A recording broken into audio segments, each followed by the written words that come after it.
আমার আপনার দেহের মধ্যে আল্লাহ পাক দুইটা জিনিস রাখছেন, একটা হলো মস্তিষ্ক বা ব্রেন, এটা মাথায় থাকে, আরেকটা হলো নফস বা কাল্ব।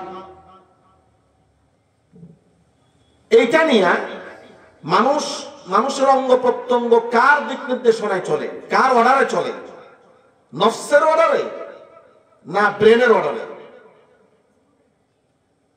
এটা নিয়ে ইসলামপন্থী কোরআনের গবেষকগণ ও বৈজ্ঞানিকগণ যারা বিজ্ঞান চর্চা করে, উভয়ের মধ্যে দুইটা গ্রুপ হয়ে গেছে, দুইটা মত হয়ে গেছে। বিজ্ঞানীরা বলে মানুষের অঙ্গ প্রত্যঙ্গ চলে ব্রেনের নির্দেশে। কার নির্দেশে? ব্রেন, মস্তিষ্ক। ব্রেন বলতে সোজা যেটা বুঝবেন, মাথার ভিতর মগজ, এটাই ব্রেন। কি বলেন? মগজ দেখা যায়, ঠিক না? এখানে নফসের কোনো দখলদারিত্ব নেই, বিজ্ঞানীরাই কথা বলে। আর কোরআনের গবেষকরা বলে যে না, মানুষের অঙ্গ প্রত্যঙ্গ চলে নফসের নির্দেশে, যদিও নফস দেখা যায় না।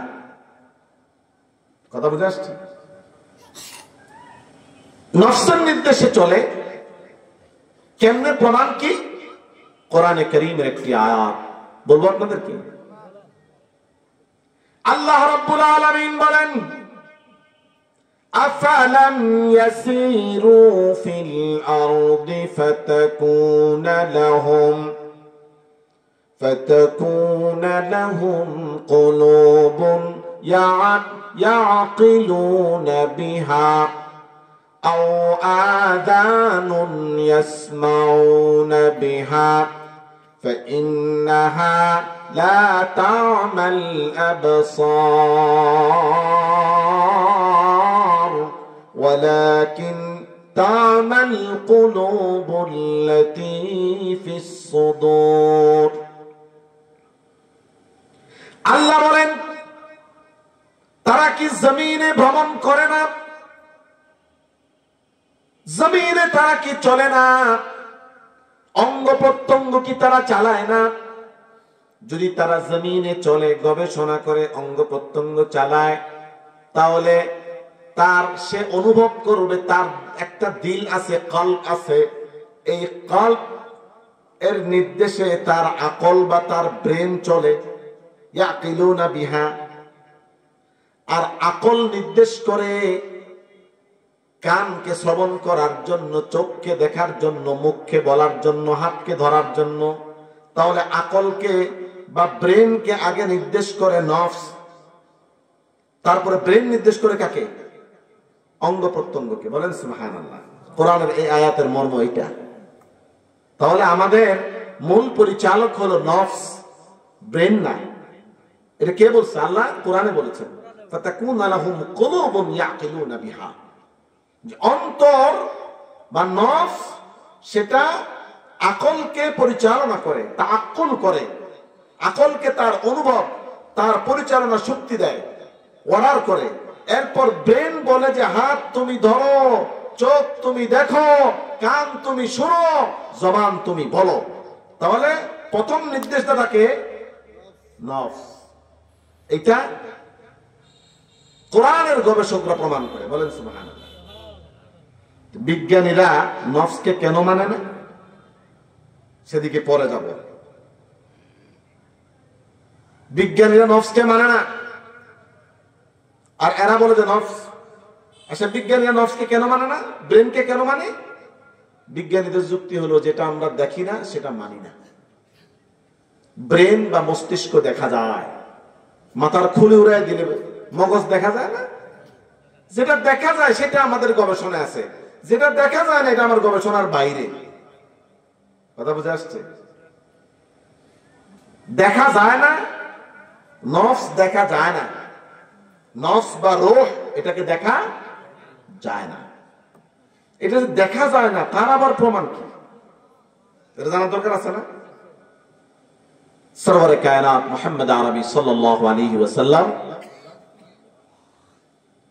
পূর্ণাঙ্গ নবী হয়ে গেছেন, দ্বীনের দাওয়াত দিচ্ছেন, কোরআন নাজিল হচ্ছে ওই মুহূর্তে নাজরান,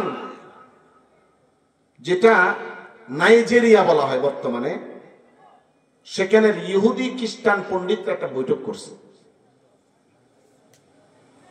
করছে, সিদ্ধান্ত নিছে যে আমরা মক্কার নবী মুহাম্মদকে 4টা জটিল প্রশ্ন করব। কয়টা? এই 4 প্রশ্নের জবাব যদি সে সঠিক দিতে পারে তাহলে সে সত্য নবী, আমদাল আমরা সারা দুনিয়ায় ঘোষণা দেবো সে একটা মিথ্যাবাদী। বলেন নাউজুবিল্লাহ। 4টা প্রশ্ন রেডি করছে। কয়টা? 1 নম্বর প্রশ্ন, যে হায়েস বা ঋতু মহিলাদের যেটা হয় ওটার ব্যাখ্যা দেন।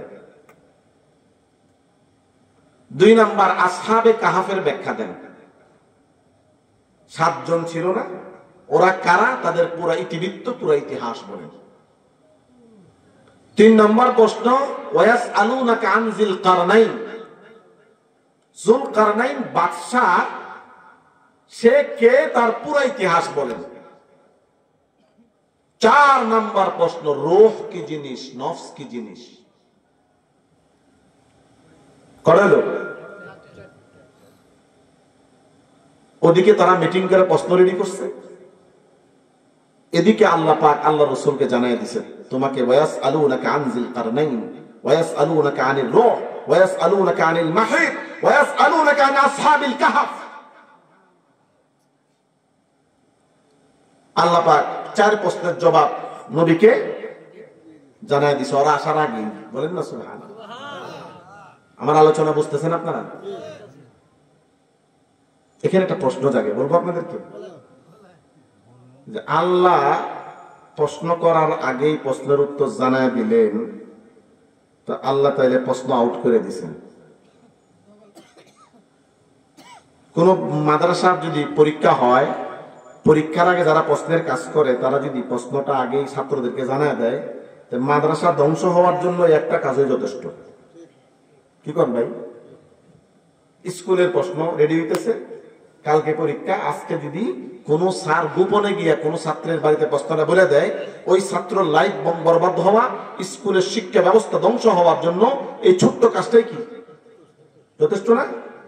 তাহলে এটা আল্লাহ তাআলা কেমন তোর কাজ করলেন যে প্রশ্ন আগে জানিয়ে দিলেন। প্রশ্ন জাগেন? কথা কয় না। প্রশ্ন জাগছে আপনার? আমার তো জাগছে প্রশ্ন। এটা ক্লিয়ার হওয়া দরকার না? এটা একটু জানা দরকার। এটা আসলে আল্লাহ পাক প্রশ্ন জানায় দেন নাই, তাৎক্ষণিক আল্লাহ জানায় দেন নাই। আল্লাহ শুধু বলছে, হে নবী, তোমাকে আমি যে এলেম দিয়েছি এলেমের দিকে একটু মনোনিবেশ করো। তাফসীরে কুরতুবীতে লেখে। তার মানে আল্লাহর নবী জনাবে মুহাম্মদুর রাসূলুল্লাহ বলেন, আল্লাহর নবীর 2টা মন্তব্য শুনলে এই প্রশ্নের জবাব আপনি জানবেন। 1 নাম্বার, আল্লাহর নবী বলেন, উতিতু ইলমাল আউয়ালিন ওয়াল আখিরিন, আমি এমন একজন নবী, আমাকে আদম থেকে ঈসা পর্যন্ত যত নবী দুনিয়াতে এসেছে সকল নবীদেরকে যত জ্ঞান বিজ্ঞান আল্লাহ পাক দিয়েছেন, ধাপে ধাপে দিয়েছেন, আমাকে সকল জ্ঞান বিজ্ঞান পুটলা বেঁধে একবারে দিয়ে দিয়েছেন আল্লাহ পাক। আমার পর থেকে কিয়ামত পর্যন্ত যত মানুষ দুনিয়াতে আসবে আল্লাহ পাক তাদেরকে যত জ্ঞান বিজ্ঞান দিবেন সবগুলো পুটলা বেঁধে একবারে আমার আল্লাহ আমারে দিয়ে দিবেন। বলেন সুবহানাল্লাহ। 2 নাম্বার জবাব হলো, আল্লাহর নবী বলেন, কুনতু নবিয়ান ওয়া আদামু বাইনাল মাই ওয়াত তিন। এখনো পর্যন্ত আদমকে আল্লাহ পাক সৃষ্টি করেন নাই, আদমকে পানি এবং মাটি দ্বারা আল্লাহ সৃষ্টি করবেন। এখনো আদম পানি ও মাটির ভিতরে, এর আগে আল্লাহ পাক আমাকে নবী বানায় দিয়েছেন। অতএব আদমের আগের থেকে আমি নবী, আদমের আগের থেকে আমি সব এলেমের অধিকারী। বলেন সুবহানাল্লাহ। যে আগের থেকেই সব পারে তাকে কি পারাইতে হয়? সাইয়্যিদুল नईने खत्मुल मुरसलीन आखिर आमद बुवद फखरुल अव्वलीन। বলেন সুবহানাল্লাহ। শুধু আল্লাহ পাক বলেছেন ও নবী, তারা যে প্রশ্ন নিয়ে আসবে এই প্রশ্নের জবাব আপনাকে আমি পুটলা বেঁধে যে এলেম দিয়েছি ওই এলেমের ভিতরে আছে, আপনি একটু মনোনিবেশ দেন। বলেন সুবহানাল্লাহ। নাজরানের ইহুদিরা আসলো, খ্রিস্টান পণ্ডিতরা আসলো, আল্লাহর নবীকে প্রশ্ন করলো। প্রথম প্রশ্ন করলো ওয়ায়াসআলুনাকা আনিল মাহিদ, হায়েজ কি জিনিস? আল্লাহর নবী এক অক্ষরে জবাব দিলেন কুল হুয়া আযান ফাতাজিলুন নিসা ফিল মাহিদ। ওইটা একটা কষ্টদায়ক বিষয়, ওইটা একটা নারীর উপর অতিক্রান্ত হয় প্রতি মাসে। ওই নারী বুঝে কি কষ্ট, নারীর ব্রেন নষ্ট থাকে, নারীর মেজাজ খিটখিটে থাকে। এটা নারীর শরীর থেকে কিছু রক্ত আল্লাহ পাক ময়লা বের করে দেন। বলেন সুবহানাল্লাহ। ওই অবস্থায় তুমি স্ত্রী থেকে পৃথক থাকো, এইটার ব্যাখ্যা বিশ্লেষণ আল্লাহর নবী একসঙ্গে দিয়ে দিয়েছেন। বলেন সুবহানাল্লাহ। 2 নাম্বার প্রশ্ন ছিল আসহাবে কাহাফ, 7 জনের ইতিহাস। আল্লাহর হাবিব সরওয়ারে কায়নাত সূরা কাহাফ তেলাওয়াত করে সব উত্তর দিয়ে দিলেন। 3 নাম্বার প্রশ্ন ছিল ওয়ায়াসআলুনাকা আন যিলকারনাইন, যুলকারনাইন বাদশা সম্পর্কে। আল্লাহর নবী যুলকারনাইন বাদশার পুরো জবাব কুল সাআতলু আলাইকুম মিনহু যিকরা, পুরো যুলকারনাইনের ইতিহাস কোরআন থেকে শোনায় দিলেন, একেবারে একটু আটকাইলেন না। বলেন সুবহানাল্লাহ। 4 নাম্বার প্রশ্ন করলো ওয়ায়াসআলুনাকা আনির রূহ, রূহ বা নফস কি জিনিস? আল্লাহ পাক বললেন আপনি বলে দিন কুলির রূহু মিন আমরি রাব্বি।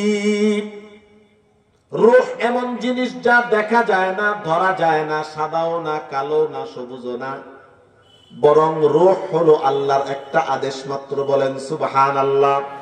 আল্লাহ যখন বলে হে রূহ আব্দুস সামাদের ভিতরে থাকো, থাকবে। আবার যখন আল্লাহ বলেন হে রূহ তুমি আব্দুস সামাদ থেকে বের হয়ে চলে যাও, রূহ বের হয়ে চলে যাওয়ার পরে আব্দুস সামাদ লাশ হয়ে যাবে। কি বলেন?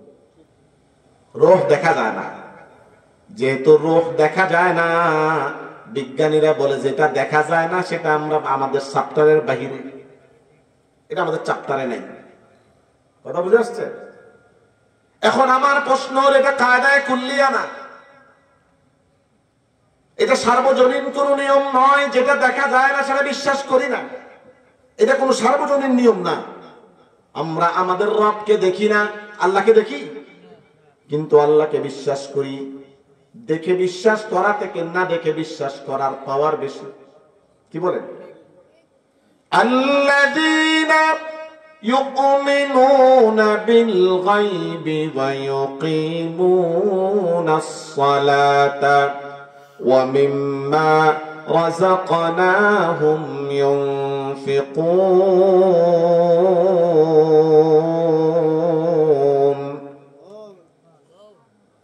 যারা আমাকে না দেখে বিশ্বাস করে, যারা আমাকে না দেখে আমার জন্য নামাজ পড়ে, যারা আমাকে না দেখে আমার রাস্তায় দান করে, আল্লাহ বলেন ওয়া উলাইকা হুমুল মুফলিহুন। আল মুফলিহুনা ফিদ দুনিয়া ওয়াল আখিরা, তারা দুনিয়াও সফল কাম, পরকালেও সফল কাম, কবরেও সফল, হাসরেও সফল। বলেন না সুবহানাল্লাহ। আর শয়তান খালি যুক্তি দেয়, শয়তানের কাজই হলে খালি যুক্তি দেওয়া। কি দেওয়া? এই জন্য সর্বক্ষেত্রে যুক্তিবাদী হওয়া নিষেধ। আল্লাহর আদেশের সামনে যুক্তি দেওয়া সম্পূর্ণ হারাম। যুক্তির নাম ইসলাম নয়, মানার নাম ইসলাম। আল ইসলামু মুসলমান সুদান ওয়াগারদান নাহাদান বা তাআত। ইসলাম শব্দের শাব্দিক অর্থ হলো অনুগত হওয়া, কোন যুক্তি ছাড়া আনুগত্যের জন্য মাথা নত করে দেওয়া। বলেন না সুবহানাল্লাহ। শয়তানের যুক্তি যদি আপনি শুনেন, যুক্তির পিছনে যদি দৌড়ান তাহলে আপনার দৌড়ানোর শেষ গন্তব্য হবে জাহান্নাম। আর আল্লাহর আদেশ যদি মানেন, আল্লাহর আদেশের দিকে দৌড়ান, এই দৌড়ানোর শেষ গন্তব্য হবে জান্নাত। বলেন সুবহানাল্লাহ।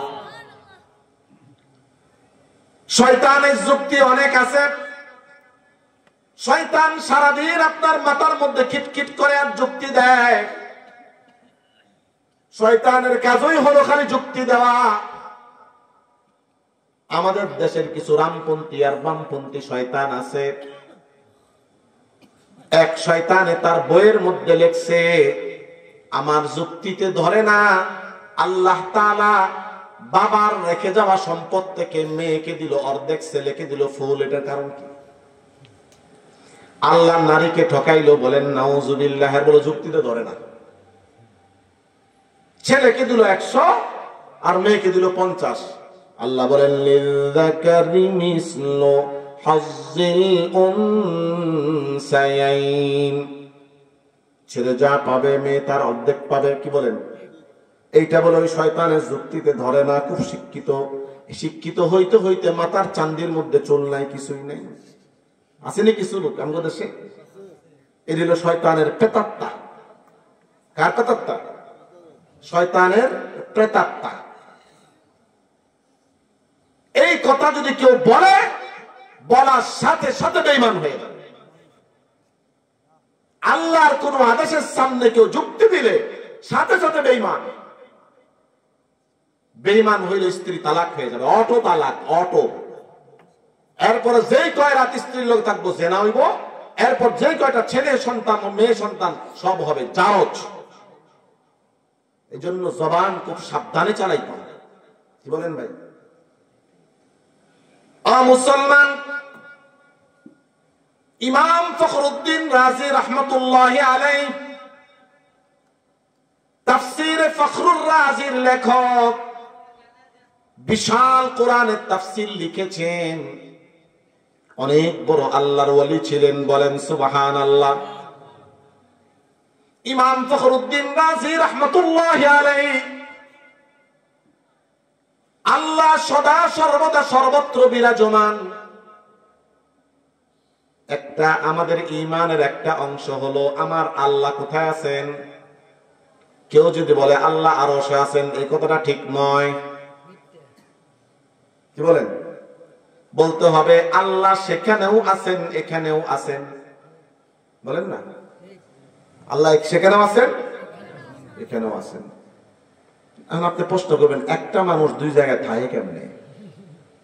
যেমন আপনি এখানে বই দিচ্ছেন, কেউ যদি বলে উনি ওয়াজেও আছেন, ঘরেও আছেন, বাথরুমেও আছেন, কেউ মানব নি? তুমি কি পাগলের কথা? উনি ওয়াজে তো আছেন, প্যান্ডেলে আছেন, বাসায় নাই, বাসায় আছেন, প্যান্ডেলে নাই, বাথরুমে আছেন, ঘরে নাই, ঘরে আছেন, বাথরুমে নেই। ব্যাপারটা এরকম না? এটা তো সত্য। কিন্তু আল্লাহর ব্যাপারে সিদ্ধান্ত কি? কোরআনে কারীমে আল্লাহ পাক বলেছেন আর-রাহমানু আলাল আরশি ইসতাওয়া। আমার রহমান, আমার আল্লাহ রহমান, তিনি আরশে সমাসীন। এখন যেহেতু ঘোষণা হয়ে গেছে আল্লাহ আরশে সমাসীন, তাহলে তিনি আরশের কুরসির মধ্যে আছেন, তাহলে তিনি এখানে নাই? না না না। আরো দুইটা আয়াত, আরো অনেক বড় আয়াত আছে। একটা আয়াতে আল্লাহ পাক কোরআনে বলেন ওয়া নাহানু আকরাবু ইলাইহি মিন হাবলিল ওয়ারিদ, আমি প্রত্যেকটা মানুষের শাহরগের কাছে থাকি। বলেন সুবহানাল্লাহ। এখন উনি যদি আরশে থাকেন, আবার এখানে কেমনে থাকেন?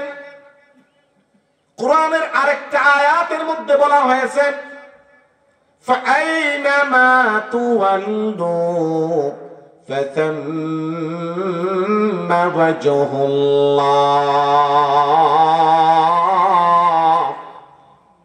তুমি যেদিকে তাকাও সেদিকে আমার আল্লাহ আছেন।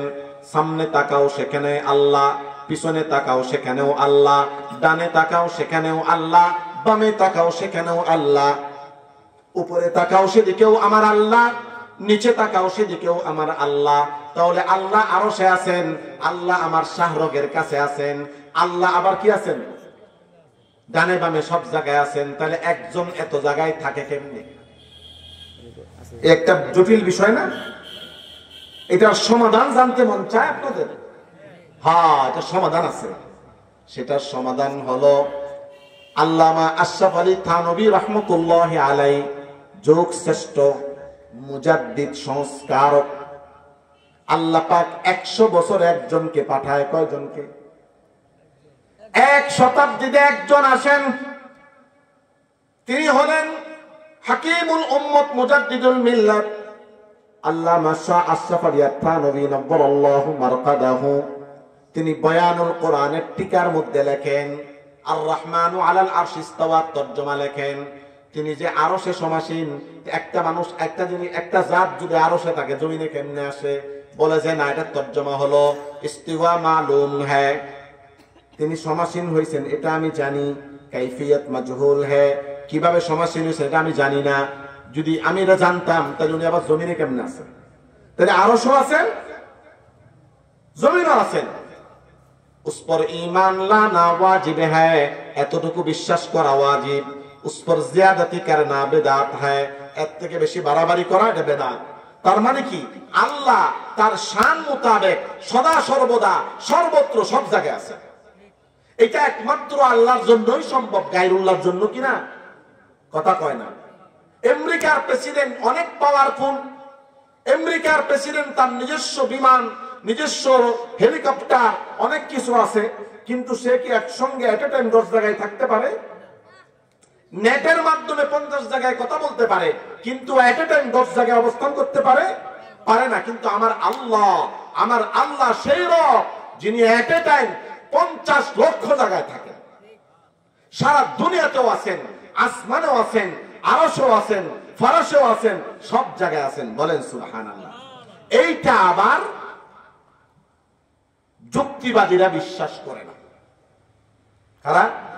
যারা যুক্তির পূজারী, যারা যুক্তির পূজারী, যারা যুক্তিকে পূজা করে চলে, তারা বলে এটা মানতে পারি না, নট পসিবল, এটা পসিবল নয়, এটা সম্ভবপর নয়, বলে না? এই জন্য ইমাম রাজি রাহমাতুল্লাহি আলাইহি একটা কিতাব লিখেছেন। ওই কিতাবের মধ্যে 100 দলিল দিয়েছেন। কয়শো দলিল?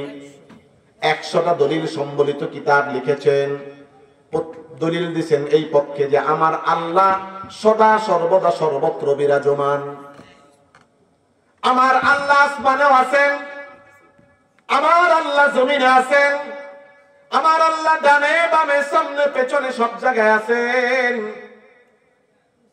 কবি বলেন, হর রং মে তু, হর বো মে তু, হর জা মে তু, হর দাম, हर रंग में तू, हर बो में तू, हर जा में तू, हर दाम, देखता हूँ जिधर चाहता हूँ आपकी रहम व करम।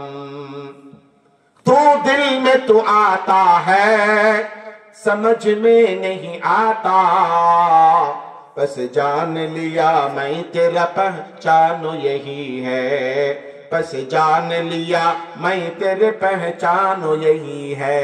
बोलें सुबहानाल्लाह।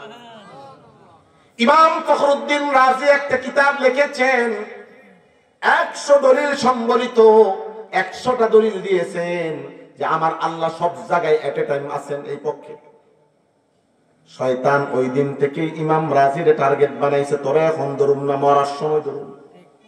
শয়তান কি কয়? তোর যে ইমান, তোর যে এলেম, তোরা এখন ধরা যাবে, তোর ধরুন কখন? যখন তুই শুইবি, যখন তুই শুইবি, মানে মরার সময় মানুষ শোয় না। মুসলমান ভাইরা শুনে রাখেন, সতর্কবাণী জানাচ্ছি। হাদিস শরীফ প্রমাণ করে মানুষ যখন মৃত্যু শয্যায় শায়িত হয়, সাকারাতুল মউত শুরু হয়, মৃত্যু যন্ত্রণা শুরু হয়, তখন মানুষকে শয়তান কেমন ভাবে ধোঁকা দেয়। যখন আপনার বাবা যদি আগে ইন্তেকাল করে থাকে, আপনার দাদা যদি আগে ইন্তেকাল করে থাকে, আপনার নানা যদি আগে ইন্তেকাল করে থাকে, শয়তান তাদের আকৃতি ধারণ করে এসে বলে, খবরদার খবরদার, কালেমা পড়িস না, কালেমা পড়িস না, কালেমা পড়িস না, এই কালেমা পড়ে আমি জাহান্নামে আছি, কষ্টে আছি। ওই সময় শয়তান ওই রূপ ধারণ করে আসে, ওই সময় মানুষ কালেমা পড়া কঠিন হয়ে যায়। তবে মুসলমানের জন্য কালেমা পড়া কঠিন হয় না। যেই মুসলমান 5 ওয়াক্ত নামাজ পড়ে, আল্লাহকে ভয় করে, মিসওয়াক করে, দাড়ি রাখে, কি বলেন, সুন্নাত মোতাবেক নিজের জীবন যেমন ধারণ করে, মিসওয়াক করে, নামাজ পড়ে, আল্লাহকে ভয় করে, হালাল হারাম বেঁচে চলে, তখন শয়তান যত রূপ ধারণ করে আসুক তার লগে পারে না। ও মুসলমান, একজন আল্লাহর ওলি আল্লাহর কাছে দোয়া করছে, শুনবেননি? আমি ইমাম রাজির কথার দিকে যাব। এর আগে আল্লামা ইবনুজ জাকাত আল ইয়ামানি রাহমাতুল্লাহি আলাইহি, আপনি যখন হালাল হারাম বেঁচে চলবেন, আপনি যখন আপনার চোখকে ভালো জায়গায় ব্যবহার করবেন, চোখ দ্বারা খারাপ জিনিস দেখবেন না, হাত দ্বারা খারাপ জিনিস ধরবেন না, পাও দ্বারা খারাপ জায়গায় যাবেন না, মুখ দ্বারা খারাপ কথা বলবেন না, কান দ্বারা গান শুনবেন না, খারাপ কথা শুনবেন না, গীবত শুনবেন না, মিথ্যা শুনবেন না। যখন আপনার অঙ্গ প্রত্যঙ্গকে আপনি হেফাজত করবেন, তখন আপনি আল্লাহর ওলি হয়ে যাবেন। বলেন সুবহানাল্লাহ। আল্লাহর ওলি এমন জিনিস, ওয়ালায়াত এমন জিনিস, আপনি যা বলবেন আল্লাহ পাক তাই শুনবে। বৃষ্টি হয় না, আপনি দোয়া করবেন, বৃষ্টি হয়ে যাবে। সন্তান হয় না, দোয়া করছেন, সন্তান হয়ে যাবে। এইটা হয় না, দোয়া করছেন, হয়ে যাবে। সেইটা কয় না, দোয়া করছেন, হয়ে যাবে। আলা ইন্না আউলিয়া আল্লাহি লা খাউফুন আলাইহিম ওয়ালা হুম ইয়াহজানুন। ওই মুহূর্তে শয়তান আপনাকে ধোঁকা দিতে পারবে না। একজন আল্লাহর ওলি আল্লাহর কাছে দোয়া করছে, 5টা দোয়া। কয়টা দোয়া? এই 5টা দোয়া একটা একটা আমি বলবো, আপনারা আমিন বলবেন। বলবেন না? আল্লাহর ওলি দোয়া করছে, আল্লাহ আমি যখন মারা যাব, মৃত্যু যখন আসবে, আমি যেন কালেমা পড়ে মরতে পারি। আমিন কোন? কালেমা কার মুখ দিয়ে আইব? যে আজীবন নায়কের নাম, গায়কের নাম, নায়িকার নাম, খেলোয়াড়ের নাম জপে, মেসি মেসি মেসি মেসি জপে না? আর কি আর নাম আছে নি? কিছু নেইমার, মেসি, অমুক নায়ক, মুখে এগুলো জপবেন, মৃত্যুর সময় মেসির নাম বের হবে, কালেমা বের হবে না। আল্লাহর কসম। যুবকদেরকে বলছি, জিকির করে ফেলা, জিকির। মেসি মেসি জিকির। মেসি কে? না পাক। যতক্ষণ তোমরা মেসি মেসি জপ, আল্লাহরে জপতে পারো না। আল্লাহ আল্লাহ বলা যায় না। নিজের সন্তানকে এই সমস্ত কুকল্পনা থেকে আপনারা রক্ষা করবেন। কালেমা কার জবান দিয়ে বেরোইব? যে আল্লাহকে জপে। আল্লাহকে, আল্লাহ ছাড়া কে আছে আমাদের? কেউ আছে আমাদের দুনিয়াতে? কেউ না, আল্লাহ সবার। আপনার কালকে 2 লাখ টাকা লাগবে, আপনার ভাই দিবে না? অনেক সময় রক্তের ভাই থাকলেও দেয় না। কিন্তু আপনি 2 রাকাত নামাজ পড়ে যখন মসজিদে গিয়ে বলবেন, 2 রাকাত নফল নামাজ পড়ে, আল্লাহ আমি এখন আমার কেউর কাছে চাই না, আগে তোমার কাছে চাইলাম, তুমি ব্যবস্থা করো, খোদার কসম ব্যবস্থা হয়ে যাবে। কিন্তু ওই পর্যায়ে ইমান লাগবে তো নাকি? আল্লাহর ওলি দোয়া করে বলেন, আল্লাহ আমি যখন মারা যাব, আমার জবান দিয়ে যেন কালেমা বের হয়। আমিন বলেন। 2 নাম্বার, আমার মাথা থেকে পা পর্যন্ত যেন নবীর সুন্নাত থাকে। ও যুবক, দাড়ি রাখো না কেন? কয় বিয়ে করি নাই। কি কয়? বিয়ে করি নাই। এটা কুফরি কথা। তার মানে ওর আকীদা, ওর বিশ্বাস হইল দাড়ি রাখলে বউ পাওয়া যায় না। নাউজুবিল্লাহ বলেন, নাউজুবিল্লাহ বলেন। আল্লাহ জন্মের সময় তোমার যখন সৃষ্টি করছে, তোমার বউরও সৃষ্টি করে ফেলেছে। ওয়া খালাকনাকুম আজওয়াজা। 2 আত্মাকে আল্লাহ পাক রোজে আজল একত্র করছে। একটা দিন ছিল, ওই দিনে সবাই একত্র করছে, প্রত্যেকের লগে দাঁড়াইছে। তাহলে তুমি দাড়ি রাখ না, তুমি যদি একটা দাড়ি সাদা হয়ে যায়, হেডে যেটা আল্লাহ লেখছে, কি বলেন? তো তুমি কে লেগে বেঈমান হইতেছো? তুমি নবীর সুন্নাত রাখতেছো না। আল্লাহ পাক আমাদেরকে হেদায়েত নসিব করেন। বৃদ্ধ মানুষ নামাজ পড়ে না, 60 বছর বয়স, 70 বছর বয়স, চার দোকানে বসে সারাদিন টিভি দেখে আর চা খায়, আর অমুকের গীবত, অমুকের শাকায়াত, অমুকের গিল্লা, অমুকের বদনাম করেন। চার দোকানের ওই চায়ের কাপের মধ্যে আমি কখনো চুমুক দেই না। কেন? এই কাপ দিয়ে যে খাইছে খালি গীবত করছে, মিথ্যা বলছে, ঠিক না? মুসলিম যায় না, আজান দেয়, টিভি দেখে। অথচ যে কোনো মুহূর্তে সে মারা যেতে পারে। তার 2 পা কোন দিকে যাত্রা করছে? কবরের দিকে, আর তাকে আর জাহান্নামের দিকে। এজন্য কবি বলেন কদম সুয়ে মারকাব, কদম সুয়ে মারকাব, নজর সুয়ে দুনিয়া,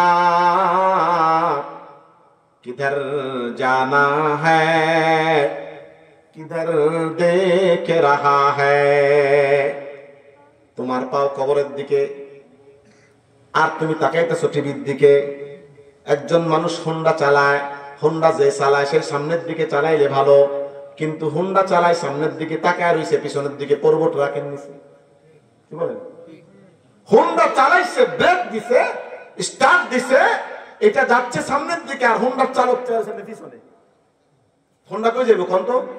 নাইলে খাবে নাইলে রাখেন নিছে। ঠিক তোমার যাত্রা কবরের দিকে, আর তোমার 80 বছর বয়স, দাড়ি পাইকা, চোখের ভ্রু পাইকে গেছে, চুল পাইকে গেছে, আর তুমি তাকায় রইছো জাহান্নামের দিকে। কিদার জানা হ্যায়, কোথাকার যাত্রী, কিদার দেখ রাহা হয়, কোন দিকে তাকাচ্ছ তুমি?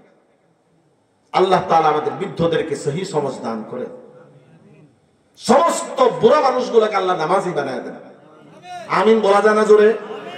আরে আমিন বললে তো আল্লাহ বানায় দিব মিয়া। আর মুসলমান বলছিলাম আল্লাহর ওলির দ্বিতীয় দোয়া, আমি যখন মারা যাব মাথা থেকে পা পর্যন্ত যেন নবীর সুন্নাত থাকে। 3 নাম্বার দোয়া, আমার মৃত্যুর রাত যেন সবে কদরের রাত হয়। 4 নাম্বার দোয়া, মৃত্যুর পরবর্তী দিন যেন জুমার দিন হয়। 5 নাম্বার দোয়া, আল্লাহ যখন জীবিত ছিলাম, যখন জীবন ছিল, হায়াত ছিল, মৃত্যুর আগ পর্যন্ত ঠোঁট দিয়া তোমার জিকির করছি, মারা যাওয়ার পরে ঠোঁটে তালা লেগে যাইব, যখন আমারে কবরে শোয়ানো হবে মুখ দিয়ে তো জিকির করতে পারবো না, আমার 350 হাড়ের জোড়া থেকে তোমার জিকির যেন বের হয়। আল্লাহ পাক আল্লাহর ওলির 5টা দোয়াই কবুল করছে, আপনারও করবে যদি আপনি এমন হন।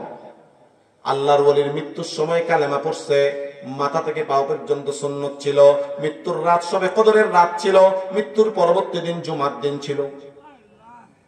এবং আল্লাহর ওলিকে যখন কবরে শোয়াইল, মাথার বান, মাঝখানের বান, পায়ের বান খুলে দিল, আল্লাহর ওলির 350 হাড়ের জোড়া থেকে জিকির বের হলো, আল্লাহ আল্লাহ আল্লাহ আল্লাহ আল্লাহ আল্লাহ। বলেন আল্লাহ আল্লাহ আল্লাহ আল্লাহ আল্লাহ আল্লাহ আল্লাহ। বলেন সুবহানাল্লাহ। একজন কবি আল্লাহর ওলির দোয়াটাকে কবিতে আবদ্ধ করেছেন, বলবো কিনা? আল্লাহর ওলি দোয়া করেছেন, জবা পে কালিমা হো সর হো নবী কে কদমোं पर, जुमा का दिन हो शबे कदर में बुला लेना, इलाही जिक्र से गाफिल न रखना, बाद मुर्दन भी लहद में भी करे जिक्र, इलाही हड्डियां मेरी। बोलें सुबहानाल्लाह। ইমাম ফখরুদ্দিন রাজির মৃত্যুর সময় উপস্থিত, 100 দলিল সম্বলিত কিতাব লিখছে আল্লাহর অস্তিত্ব প্রমাণে। এবার মৃত্যুর সময় শয়তান এসে আয়া কয় কি, ইমাম রাজি যেদিন কিতাব লেখছে সেদিন তোরে টার্গেট বানাইছে, তুই তোর খোদার অস্তিত্ব আর উজুদের কিতাব লেখছ, 100 দলিল দিছ, তুমি একটা একটা দলিল বলো আর আমি তোমার দলিল খণ্ডন করব যুক্তি দিয়া। ছাত্র তো ছাত্রই, তখনও তার ওস্তাদ জীবিত, ইমাম রাজের ওস্তাদ পীর জীবিত। কথা বুঝে আসছে? ইমাম ফখরুদ্দিন রাজি রহমতুল্লাহি আলাইহি 1 নম্বর দলিল দিল, আল্লাহর অস্তিত্ব প্রমাণের 1 নম্বর দলিল দিল, শয়তান যুক্তি দিয়া 1 নম্বর দলিল খণ্ডন করে দিল। ইমাম ফখরুদ্দিন রাজি 2 নম্বর দলিল দিল, শয়তান যুক্তি দিয়ে 2 নম্বরটাও খণ্ডন করে দিল। 3 নম্বর দিল, 3 নম্বর খণ্ডন করলো, 4 নম্বর খণ্ডন করলো, 5 নম্বর খণ্ডন করলো। এইভাবে খণ্ডন করতে করতে ইমাম রাজি একটা একটা বলে আর শয়তান দলিল যুক্তি দিয়ে এটা ফালায়া দেয়। এইভাবে করতে করতে 95টা শেষ, আর আছে কয়টা? এখন আর 5টা যদি এখন এই 5টাও যদি শয়তান খণ্ডন করে দেয়, ইমাম রাজি বেঈমান হয়ে মরা ছাড়া কোনো উপায় নাই। কিন্তু আল্লাহ পাক আল্লাহর বান্দাকে এত ভালোবাসে, যেই বান্দা আল্লাহর ওলি হয়, যেই বান্দা আল্লাহকে আপন করে নেয়, আল্লাহ পাক ওই বান্দাকে শয়তানের থাবা থেকে হেফাজত করে। আল্লাহ কখনো চায় না সেই বান্দা জাহান্নামে যাক। কথা বুঝতে আসছে? আল্লাহ পাক 95টা হওয়ার পরে ইমাম ফখরুদ্দিন রাজি যেই জায়গায় শায়িত শুয়ে আছেন, মৃত্যু শয্যায় শায়িত, সেখান থেকে 450 মাইল দূরে তার পীর খাজা ফরিদউদ্দিন গঞ্জে শাকার রহমাতুল্লাহি আলাইহি, অনেক বড় আল্লাহর ওলি ইমাম রাজির পীর। উনি আসরের নামাজের ওযু করার জন্য খালের পাড়ে গেছেন বদনা নিয়া। হঠাৎ করে বদনা ফিক্কা মেরে ফালায়া দিয়ে দেখেন আল্লাহ পাক ইমাম রাজির ঘরকে ওই জায়গায় লয়ে গেছে। আল্লাহ পাক আল্লাহর কুদরতকে ব্যবহার করেছেন। আল্লাহ এমন শক্তিশালী, যিনি তাইয়ুল আরদ, জমিনকে সংকুচিত করতে পারেন, জামালপুরকে ঢাকার কাছে নিয়ে যেতে পারেন একমাত্র কে? এখন এখান থেকে জামালপুর থেকে মেলান্দো থেকে ঢাকা যাইতে লাগে 6 ঘন্টা বা 7 ঘন্টা 8 ঘন্টা। আল্লাহ চাইলে এমন করে দিতে পারেন, জামালপুরকে ঢাকার এমন কাছে নিয়ে যাবেন, জামালপুর থেকে ঢাকা যাইতে লাগে মোটে 10 মিনিট। জমিনকে সংকুচিত করা, জমিনকে যাকে বলা হয় তাইয়ুল আরদ, এটা একমাত্র কে পারে? কে পারে বলেন তো? পুরা জামালপুরটারে উড়ে ঢাকার কাছে নিয়ে যাবো, কে পারে না? কথা কয় না। ঠিক আল্লাহ পাক এখানে কুদরত ব্যবহার করেছেন। এই 450 মাইল দূর থেকে ইমাম রাজির ঘরটাকে, ইমাম রাজি শুদ্ধা শয়তান শুদ্ধা সবগুলারে খাজা ফরিদউদ্দিন গঞ্জে শাখার ডান দিকে তাকানোর লগে দেখে যে ইমাম রাজি তার ঘরে। বলে যে হুজুর, এই শয়তান আমারে দীর্ঘক্ষণ যাবৎ কষ্ট দিতেছে, আমার রবের অস্তিত্ব প্রমাণে আমি 100 দলিল সম্বলিত কিতাব লিখেছিলাম, ওই 100 দলিল সে খণ্ডন করা শুরু করছে। হুজুর আমার এখন কি করণীয়? খাজা ফরিদউদ্দিন গঞ্জে শাকার রহমাতুল্লাহি আলাইহি এক সিটা পানি নিয়ে ইমাম রাজির দিকে দিছেন, আর এক সিটা পানি নিয়ে শয়তানের দিকে দিছেন। দেওয়ার পরে বলেন যে, এই ইমাম রাজি, তুমি কেন শয়তানের সঙ্গে যুক্তিতে গেলা? আমার আল্লাহর ব্যাপারে কোনো যুক্তিতে যাওয়া তোমার ঠিক হয় নাই। শয়তান যখন জিজ্ঞেস করছে তোমার রব উপস্থিত, সব জায়গায় উপস্থিত, দলিল দাও, তুমি এই কথা বলা দরকার ছিল, আমার রবের অস্তিত্ব এবং উপস্থিতির জন্য কোনো দলিলের প্রয়োজন নাই। আমার রব বিনা দলিলে, বিনা নোটিশে, বিনা ওজরে, বিনা কারণে আমার রব সদা সর্বদা সর্বত্র বিরাজমান। আল্লাহর ব্যাপারে কোনো যুক্তি, আল্লাহর ব্যাপারে কোনো দলিল, কোনো প্রয়োজন নাই। আল্লাহর ওয়াহদানিয়ত, আল্লাহর ওজুদ আর অস্তিত্ব প্রমাণে কোনো যুক্তির উপর আল্লাহ মুহতাজ না। কি বলেন? কথা কয় না। মনে করেন যদি যুক্তিতে আসেন, তাহলে প্রশ্ন জাগে ফজর কেন 2 রাকাত, যোহর কেন 4 রাকাত? এর কোনো যুক্তি চলবে? কথা কয় না। আল্লাহ শীতকালে কেন শীত দেন, গরমকালে কেন গরম দেন? গরমকালে শীত দিয়া শীতকালে গরম কেন দেন না? প্রশ্ন জাগেনি? অতএব আল্লাহর কর্মের মধ্যে কোনো প্রশ্ন করা বেঈমানি। আল্লাহর কর্মে কোনো প্রশ্ন করা কি? বেঈমানি। অতএব কোনো যুক্তি চলবে না। অতএব বিজ্ঞানীরা যে বলে যেটা দেখা যায় না সেটা আমাদের সাবজেক্টে না, এই কথাটা সার্বজনীন কথা নয়, এটা কোনো কায়দায় কুল্লিয়া না, এটা কোনো নিয়মের মধ্যে পড়ে না। আমরা অনেক কিছু না দেখে বিশ্বাস করি, আল্লাহকে না দেখে বিশ্বাস করি, জান্নাত না দেখে বিশ্বাস করি, জাহান্নাম না দেখে বিশ্বাস করি, আরশকে দেখি নাই বিশ্বাস করি। কি বলেন? এমনকি সর্বকালের সর্বশ্রেষ্ঠ নবী সরওয়ারে কায়নাত মুহাম্মদুর রাসূলুল্লাহ সাল্লাল্লাহু আলাইহি ওয়াসাল্লাম আমরা দেখি না, দেখছি না দেখে বিশ্বাস করি না। ইসলামের পুরাটাই, ইমানের পুরা স্তম্ভ না দেখে বিশ্বাস। কথা কয় না। অতএব রূহ দেখা যায় না এই জন্য বিশ্বাস করব না, এটা কোনো কথা নয়। রূহ দেখা যায় না কিন্তু রূহের কর্ম চলে, চলেনি? এই যে আমি কথা বলতেছি, রূহ আছে দেখে তো বলতেছি। আপনি বসে আছেন, রূহ আছে দেখে বসে আছেন। রূহ আর প্রাণ পাখি না থাকলে আপনি এখানে থাকতেন? এখনো লুটা পড়তেন। কি বলেন? অতএব বিজ্ঞানীদের এই কথা এটা ভুয়া, অনর্থক। আছে রূহ যে নির্দেশ করে ব্রেনকে, ব্রেন আদেশ করে অঙ্গ প্রত্যঙ্গকে, তার দ্বিতীয় দলিল আল্লাহ রাব্বুল আলামিন নফসকে 3 ভাগে বিভক্ত করেছেন। কয় ভাগে? 1 নাম্বার নফস হলো নফসে আম্মারা, 2 নাম্বার নফস হলো নফসে লাওয়ামা, 3 নাম্বার নফস হলো নফসে মুতমাইন্না।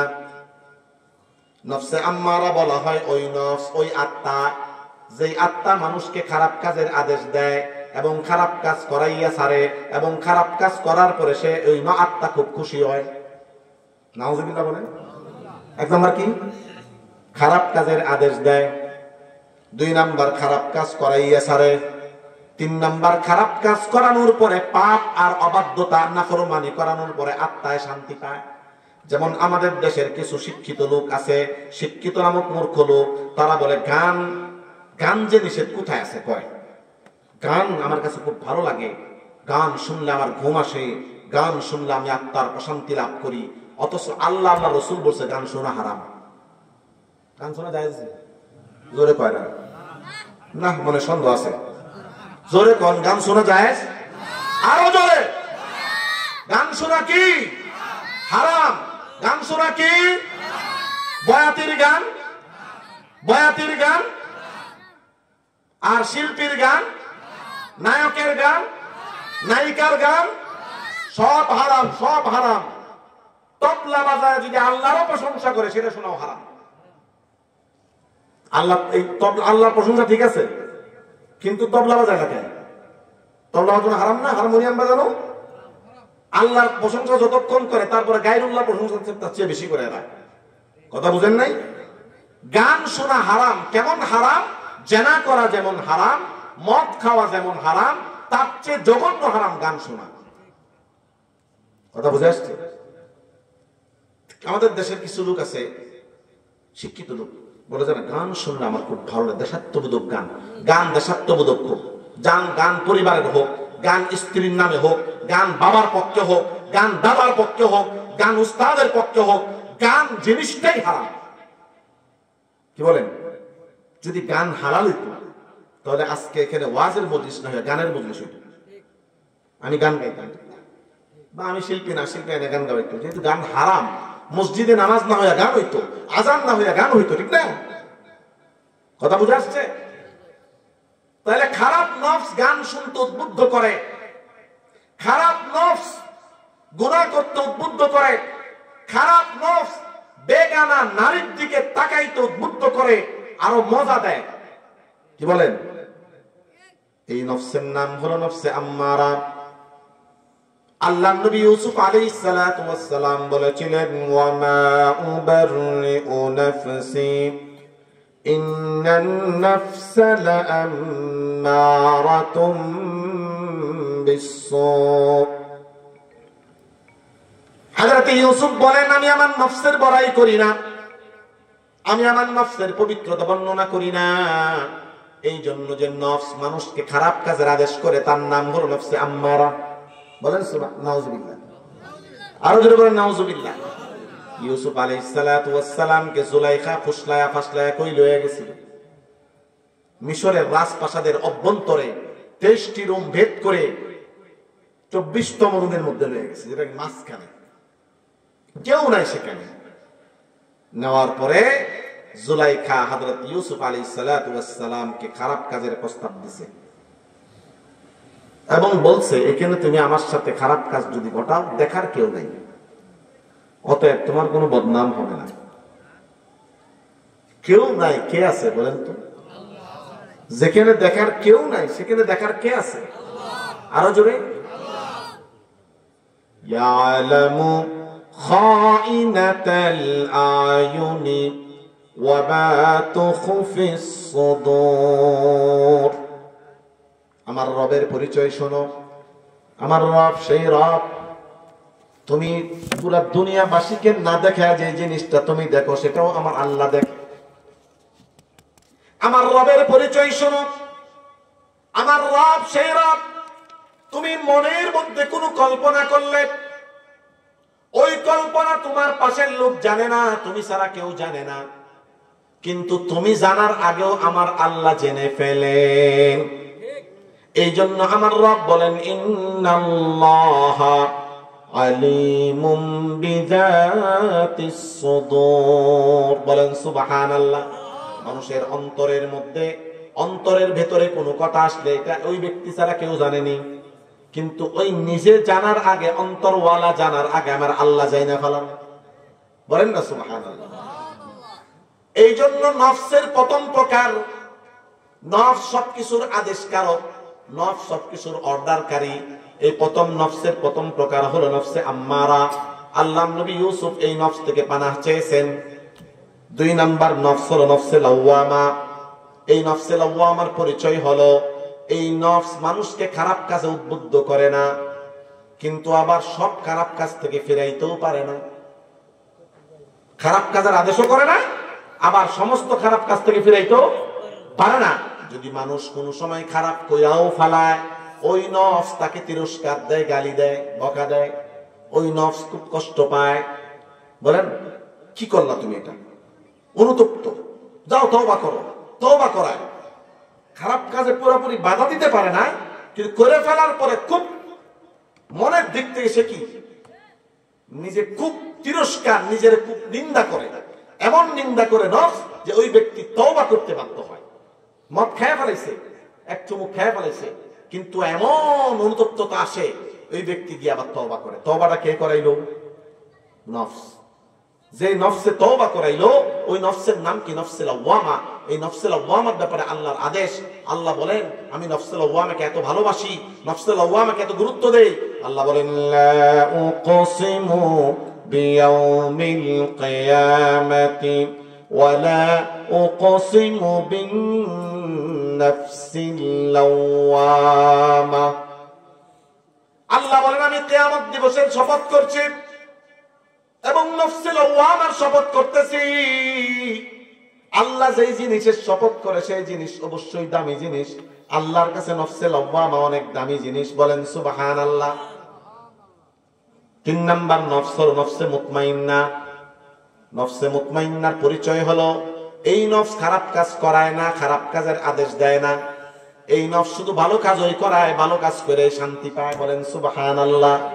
আল্লাহ পাক এই নফসের ব্যাপারে বলেন ইয়া আইয়াতুহান নাফসুল মুতমাইন্না ইরজিই ইলা রাব্বিকি রাদিয়াতাম মারদিয়া।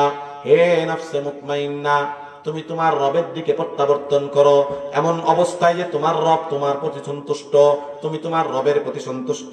এই অবস্থায় প্রত্যাবর্তন করো এবং যেতে যেতে যেতে যেতে তোমার রবের মুকাররব জান্নাতি বান্দাদের সাথে মিলিত হও। ফাদখুলি ফি ইবাদি ওয়াদখুলি জান্নাতি।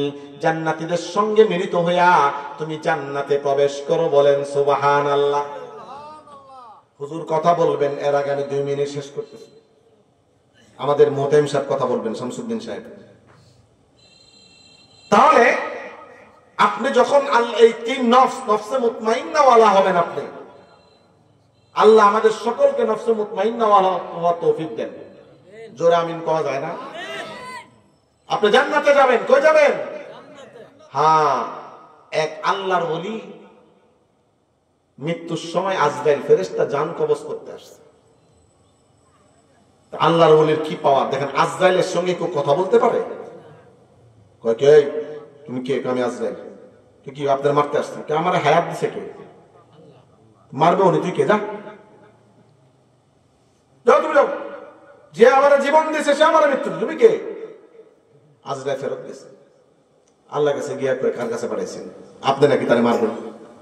তুমি গিয়ে বলো আমি হায়াত দিছি আর তোমাকে আমি আমার পক্ষ থেকে পাঠাইছি, যাও বলো, যাও। আবার আইছে আমারে আল্লাহ আল্লাহর পক্ষ থেকে পাঠাইছে। আচ্ছা ঠিক আছে, আমার যে মারবা নিয়ে কই রাখবা, জায়গাটা দেখায়। আবার গেছে রবের কাছে, জাহাজ ফেরত গেছে, গিয়া কই কই রাখবেন দেখতে চায় আপনার বন্ধু, তাকে মারার পরে কোন জায়গাটায় রাখবেন দেখতে চায়। আল্লাহ পাক বলেন যাও, আমার বন্ধুর জন্য যে জান্নাত আমি প্রস্তুত করেছি জান্নাত খানা নিয়ে যাও। জান্নাত লই আইছে এখানে রাখবো। জান্নাত দেখলে হাসার কথা না কান্নার কথা? আরো জোরে। কিন্তু আল্লাহর ওলি হাউমাউ করে কাঁদতেছে, মনে হয় বাপ মারা গেছে। এখন আজরাইল ফেরেশতা বলে, আপনি কাঁদেন কেন? এখন তো হাসির কথা। বলে যে না না না, আমি এই জন্য কাঁদতেছি না, আমি যে রবের জন্য এত কষ্ট করলাম, তার আনুগত্য করলাম, অনেক কিছু মন চাইছিল করি নাই, হাত দিয়ে অনেক কিছু ধরতে মন চাইছিল ধরি নাই, মুখ দিয়ে অনেক কিছু বলতে মন চাইছিল রবের ভয়ে করি নাই, রব নারাজ হবে, আল্লাহ নারাজ হবে। পাও দিয়ে অনেক জায়গায় যাইতে মন চাইছিল, আল্লাহ নারাজ হবে বিদায় যাই নাই। নিজেরা এত কষ্ট করে রাখছি যে রবের জন্য। ওই জান্নাত খালি, ওই জান্নাতে, যে জান্নাতের মধ্যে আমার রব নাই, ওই জান্নাতে আমি যাব না। যে জান্নাতে আমার রব আমাকে রিসিভ না করবে, আমাকে গ্রহণ না করবে, নিজে থাইকে জান্নাতে না ঢুকাবে, ওই জান্নাতে আমি যাব না। যে জান্নাতে জিব্রাইল রিসিভ করে, আজরাইল রিসিভ করে, মিকাইল রিসিভ করে, ইসরাফিল রিসিভ করে, এটা আমি মানি না। আমার রবকে আমি দেখতে চাই। এরপরে আল্লাহ পাক জান্নাতে নেমে আসলেন।